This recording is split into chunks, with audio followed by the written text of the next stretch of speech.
Margaret stood by the window, her gaze drifting over the garden. The light from the setting sun painted the world in shades of gold and orange, the last whispers of the day before night took over. She could almost hear the soft rustling of leaves in the wind, as if the trees themselves were sharing secrets with the world. But today, she couldn't focus on the beauty around her. Her heart was heavy with memories that lingered like a ghost, haunting her in ways she couldn't escape. Charles had been gone for 2 years, but the pain of his absence never faded.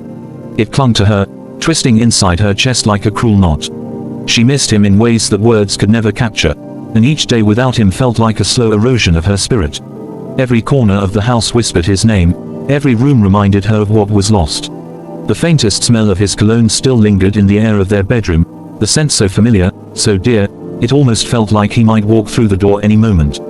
But he never did. Margaret closed her eyes, letting the memories flood in. She could still feel his warmth, the softness of his touch, the way he held her close when the world outside was too cold and too harsh. Their love had been beautiful, fragile, like a flower that bloomed too quickly and was stolen away by a cruel wind. She had known, even then, that love like theirs could not last forever. But they had been young, and their hearts had been full of hope, of dreams. Margaret had met Charles when she was only 19. She had been a shy, quiet girl, unsure of herself and the world. But Charles, he was everything she wasn't. He was confident, bold, with eyes that seemed to hold 1,000 untold stories. From the first moment they met, something sparked between them. It was as if the universe had conspired to bring them together, and nothing could tear them apart. Their love was a quiet kind of magic, not filled with grand gestures or loud declarations, but with moments that meant everything, a stolen glance, a soft smile, a touch that spoke volumes. But love, as Margaret had learned, was not always kind. Life had a way of testing even the most beautiful of connections, and they had been tested in ways they never expected. The first sign of trouble had come when Charles's father became ill. Margaret could see the weight of responsibility settling on Charles's shoulders, the strain in his eyes as he tried to balance his family's needs with his own desires. Margaret had stood by him, offering comfort when he needed it, but there was a growing distance between them, a space that neither of them knew how to fill. Charles's father had passed away after a long and painful illness, leaving behind a void that seemed impossible to fill.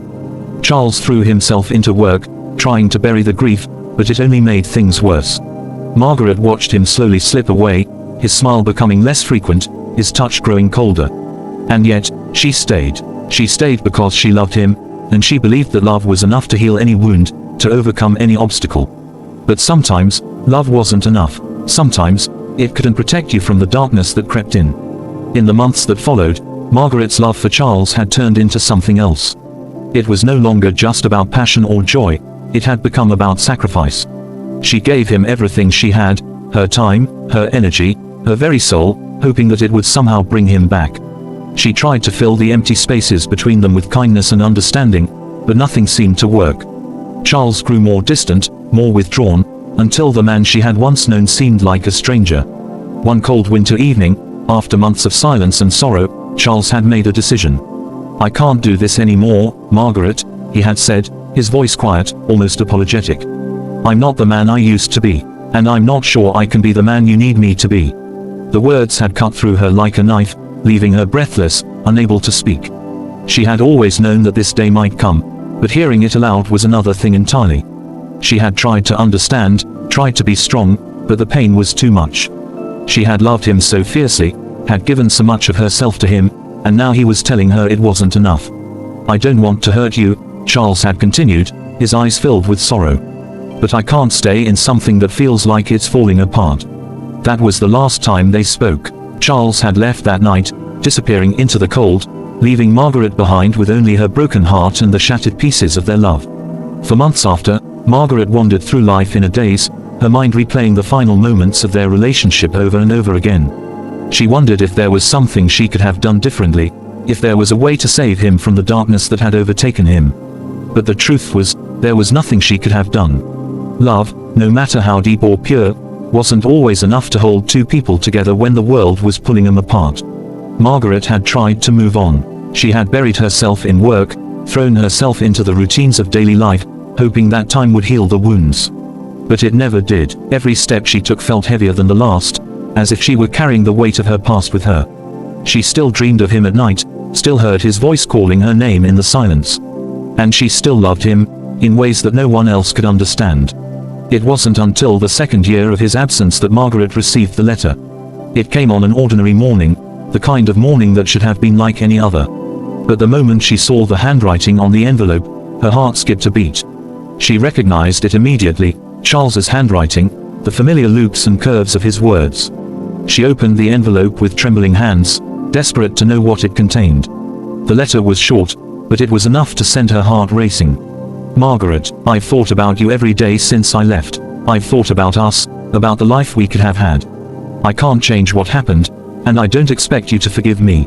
But I need you to know that I never stopped loving you. And I never will. I don't know if there's a place for me in your life anymore, but I'm here.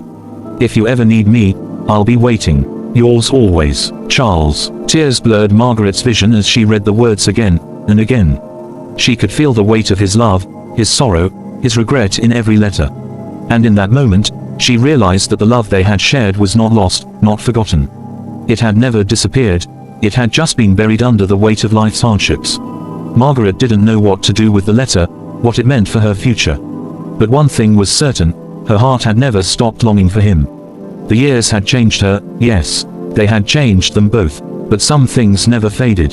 The love they had was still there, buried deep within her, whispering to her in the quiet moments when she allowed herself to listen. That night, Margaret sat alone by the window again, the moonlight casting a soft glow on the world outside. She thought about the life she had built without Charles, the quiet solitude that had become her companion. But she also thought about the life she could have with him, the one they had dreamed of before everything had fallen apart. She didn't know what the future would hold, but for the first time in a long while, she felt a glimmer of hope. Perhaps love wasn't just about holding on. Perhaps it was about knowing when to let go, and when to open your heart again. Margaret sighed, her hand resting gently on her chest as she whispered to the night, I still love you, Charles. The winds outside seemed to answer her, carrying with them the softest whisper of a promise, a whisper of desire that had never truly died. And in that moment, Margaret understood that love, even in its pain, had the power to heal. It had the power to forgive. It had the power to embrace, even after all the hurt. And so, as the night stretched on, Margaret closed her eyes, allowing the whispers of desire to fill her heart once more.